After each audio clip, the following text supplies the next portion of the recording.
महासागर ग्रह का 70% अधिक भाग कवर करता है।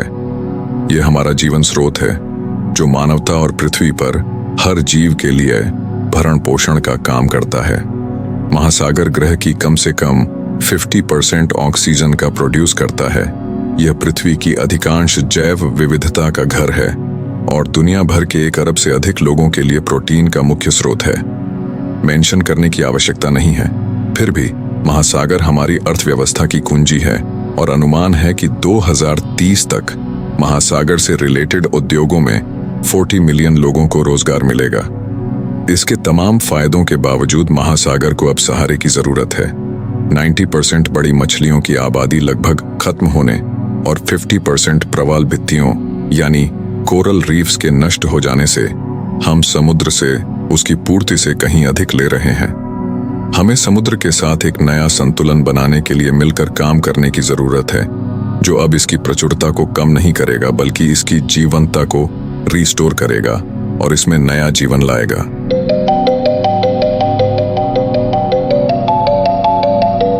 हालांकि महासागर पानी का एक सतत भंडार है, लेकिन फिर भी ओशियानोग्राफर्स ने इसे 5 प्रिंसिपल्स एरिया में डिवाइड किया है।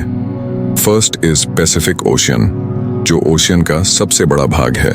सेकंड है Atlantic Ocean, third Indian Ocean and fourth is Southern Ocean और last one is Arctic ocean.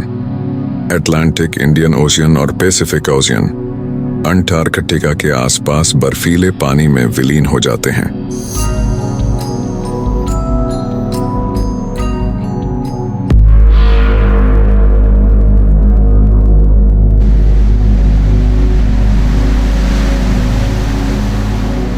Pacific ocean पृथ्वी पर पानी का सबसे बड़ा भंडार है।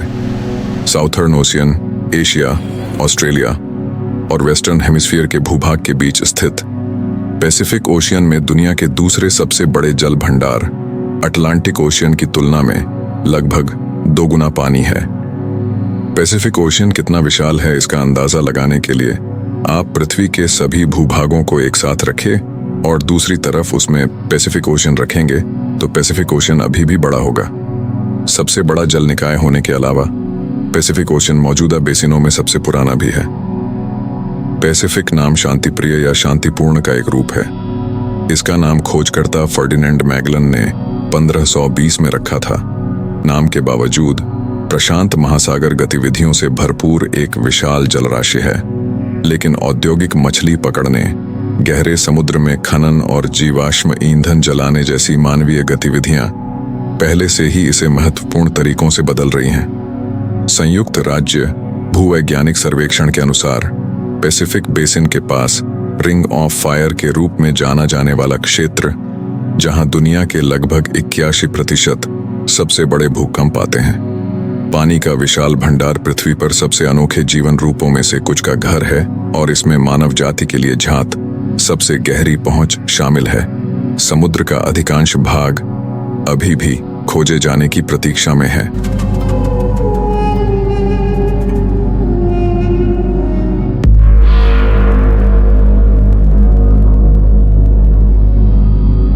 अटलांटिक ओशियन दुनिया का दूसरा सबसे बड़ा महासागर।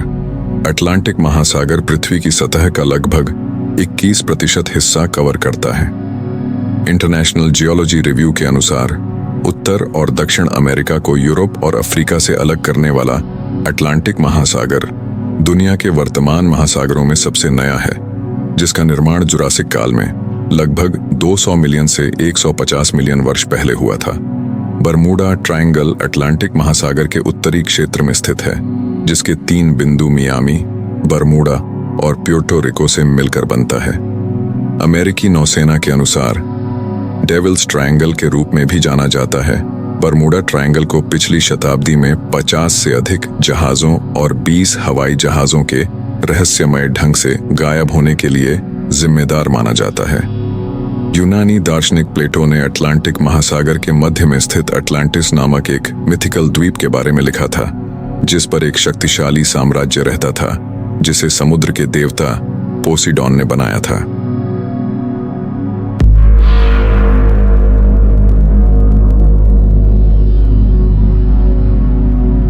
इंडियन ओशन पश्चिम में अफ्रीका और उत्तर में एशिया, पूर्व में ऑस्ट्रेलिया और दक्षिण में अंटार्कटिका के बीच स्थित इंडियन ओशियन दुनिया का सबसे गर्म महासागर है।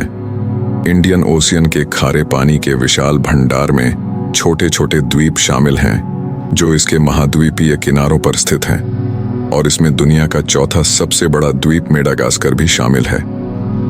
Indian Ocean Rim Association for Regional Cooperation के अनुसार हिंद महासागर की शांत सतह इसके व्यापार मार्गों को अटलांटिक और प्रशांत महासागरों की तुलना में वर्ष की शुरुआत में खोलने की अनुमति देती है।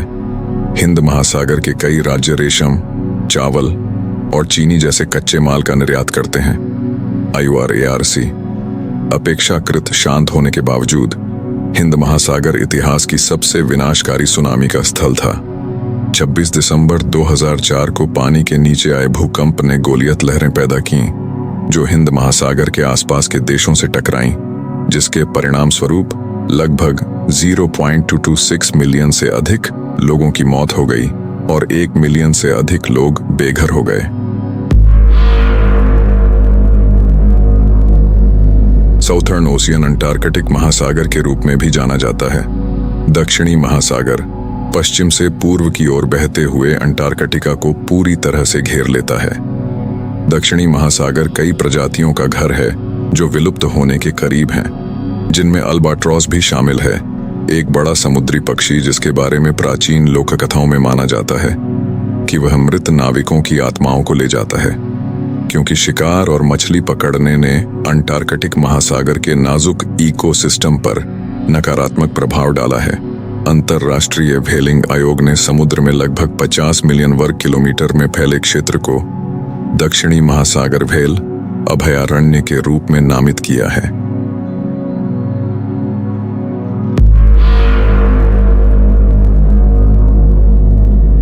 आर्कटिक ओशियन सभी महासागरों में सबसे छोटा आर्कटिक महासागर पूरी तरह से भूमि से घिरा हुआ है, मुख्य रूप से यूरेशिया और उत्तरी अमेरिका, और महासागर लगभग उत्तरी ध्रुव पर केंद्रित है। आर्कटिक महासागर में रहने वाली लुप्तप्राय समुद्री प्रजातियों में मैनेटी, सील, समुद्री शेर, कछुए और व्हेल शामिल हैं। हालांकि आर्कटिक महासागर आमतौर पर ज्यादातर बर्फ से ढका रहता है।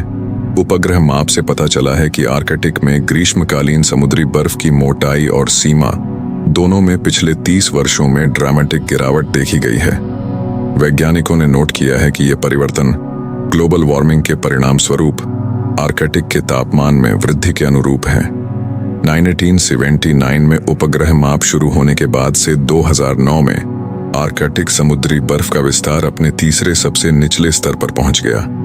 रिकॉर्ड न्यूनतम स्तर 16 सितंबर 2007 को आया, जब समुद्री बर्फ का विस्तार अनुमानित 1.65 मिलियन वर्ग मील 4.28 मिलियन वर्ग किलोमीटर तक कम हो गया था। कुछ वैज्ञानिकों ने कहा है कि आर्कटिक महासागर कम से कम 30 वर्षों में गर्मियों में बर्फ मुक्त हो सकता है।